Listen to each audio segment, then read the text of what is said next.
ಬೇಲೂರು ಪಟ್ಟಣದ ಹೊಳೆಬೀದಿಯಲ್ಲಿ ಶನಿವಾರ ರಾತ್ರಿ ಸಂಭವಿಸಿದ ಅಗ್ನಿ ಅವಘಡವು ವ್ಯಾಪಾರಿಯೊಬ್ಬರ ಬದುಕಿನ ಆಧಾರವನ್ನೇ ಕ್ಷಣಾರ್ಧದಲ್ಲಿ ಭಸ್ಮಗೊಳಿಸಿದ ಘಟನೆಗೆ ಸಾಕ್ಷಿಯಾಗಿದೆ. ಸ್ಥಳೀಯ ನಿವಾಸಿ ಸಂತೋಷ್ ಅವರಿಗೆ ಸೇರಿದ ಬಟ್ಟೆ ಅಂಗಡಿಯಲ್ಲಿ ಮಧ್ಯರಾತ್ರಿ ವೇಳೆಗೆ ಏಕಾಏಕಿ ಬೆಂಕಿ ಕಾಣಿಸಿಕೊಂಡಿದ್ದು ಶಾರ್ಟ್ ಸರ್ಕ್ಯೂಟ್ ಅವಘಡಕ್ಕೆ ಕಾರಣವಾಗಿರಬಹುದು ಎಂದು ಪ್ರಾಥಮಿಕ ತನಿಖೆಯಿಂದ ತಿಳಿದುಬಂದಿದೆ.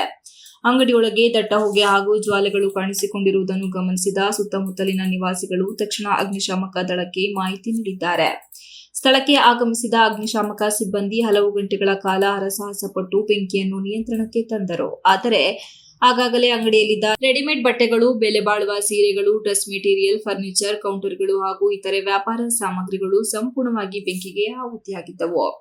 ಈ ಅವಘಡದಿಂದ 15 ಲಕ್ಷ ರೂಪಾಯಿ ಮೌಲ್ಯದ ನಷ್ಟ ಸಂಭವಿಸಿರುವುದಾಗಿ ಅಂಗಡಿ ಮಾಲೀಕ ಸಂತೋಷ್ ಅವರು ದುಃಖ ವ್ಯಕ್ತಪಡಿಸಿದ್ದಾರೆ.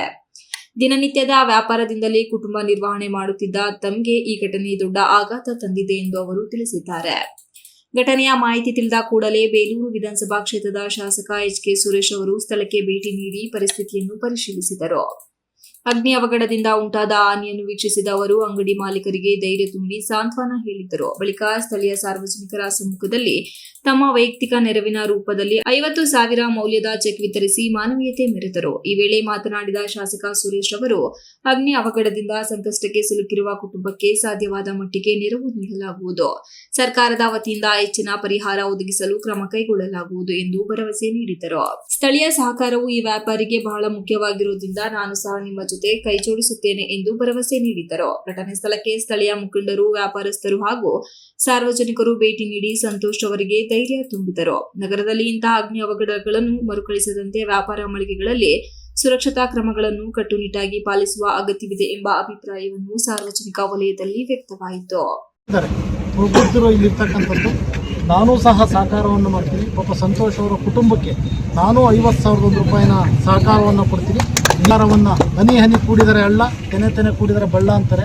ಒಬ್ಬ ಮನುಷ್ಯ ಕಷ್ಟದಲ್ಲಿದ್ದಾಗ ಅವನ್ನ ಮೇಲೆತ್ತಕ್ಕಂಥದ್ದು ನಮ್ಮ ಒಂದು ವಾಡಿಕೆ ಆಗಬೇಕು. ದಯವಿಟ್ಟು ತಾವು ಎಲ್ಲರೂ ಸಹ ನನಗೆ ವಾಲಂಟಿಯರಾಗಿ ತಾವೇ ಎಲ್ಲರೂ ಹೇಳಿದ್ದೀರಾ ಸಹಕಾರ ಮಾಡೋಣ ಸರ್ ಅಂತ. ನಾನೇ ಪ್ರಥಮದಲ್ಲಿ 50,000 ರೂಪಾಯಿನ ಅವರಿಗೆ ನಾನು ಕೊಡ್ತೀನಿ. ತಾವುಗಳು ಸಹ ಎಲ್ಲರೂ ಸಹಕಾರವನ್ನು ಮಾಡಿ ಅವ್ರಿಗೆ ಆತ್ಮಸ್ಥೈರ್ಯವನ್ನು ತುಂಬಿ ಅವ್ರ ಕುಟುಂಬಕ್ಕೆ ಧೈರ್ಯವನ್ನು ತುಂಬತಕ್ಕಂಥ ಕೆಲಸವನ್ನು ಮಾಡಿ ಮತ್ತೆ ಅವರು ಉದ್ಯೋಗವನ್ನು ಪ್ರಾರಂಭ ಮಾಡ್ತಕ್ಕಂಥದ್ದಕ್ಕೆ ಅವಕಾಶನ ಮಾಡೋಣ ಅಂತಕ್ಕಂಥದ್ದನ್ನು ಹೇಳ್ತಾ, ಈ ಥರ ಆಕಸ್ಮಿಕ ಆಗಬಾರ್ದು. ಆ ಚನ್ಕೇಶ್ವರಲ್ಲಿ ಪ್ರಾರ್ಥನೆಯನ್ನು ಮಾಡ್ತೀವಿ. ದಯವಿಟ್ಟು ಈ ಥರದ ಆಕಸ್ಮಿಕವಾದಂಥ ಯಾವುದೇ ಅನಾಹುತಕ್ಕೆ ಅವಕಾಶವನ್ನು ಮಾಡಿಕೊಡ್ಬೇಡಪ್ಪ ಪರಮಾತ್ಮ ಚನ್ಕೇಶ್ವರ ಅಂತಕ್ಕಂಥದ್ದನ್ನು ಪ್ರಾರ್ಥನೆಯನ್ನು ಮಾಡಿ ಅವರ ಆತ್ಮಕ್ಕೆ ಶಾಂತಿಯನ್ನು ತುಂಬಿ ಎಲ್ಲರೂ ಸಹಕಾರ ಮಾಡಬೇಕು ಅಂತಕ್ಕಂಥದ್ದನ್ನು ನಾನು ಈ ಸಂದರ್ಭದಲ್ಲಿ ಮನವಿಯನ್ನು ಮಾಡಿದೆ. ಈ ಸಂದರ್ಭದಲ್ಲಿ ಲಯನ್ ಸಂಸ್ಥೆಯ ಮಾಜಿ ಅಧ್ಯಕ್ಷರುಗಳಾದ ದೊಡ್ಡಮನೆ ಪ್ರಭಾಕರ್, ಡಾಕ್ಟರ್ ಚಂದ್ರಮೌಳಿ, ಸುರೇಶ್, ಡಾಕ್ಟರ್ ರಾಜ್ಕುಮಾರ್, ಸಂಘದ ಅಧ್ಯಕ್ಷ ತೀರ್ಥಂಕರ್, ಬಿಜೆಪಿ ನಗರ ಅಧ್ಯಕ್ಷ ಮೋಹನ್ ಕುಮಾರ್ ಸೇರಿದಂತೆ ಇತರರು ಹಾಜರಿದ್ದರು. Ganesh TV 46 news Kannada, Belur.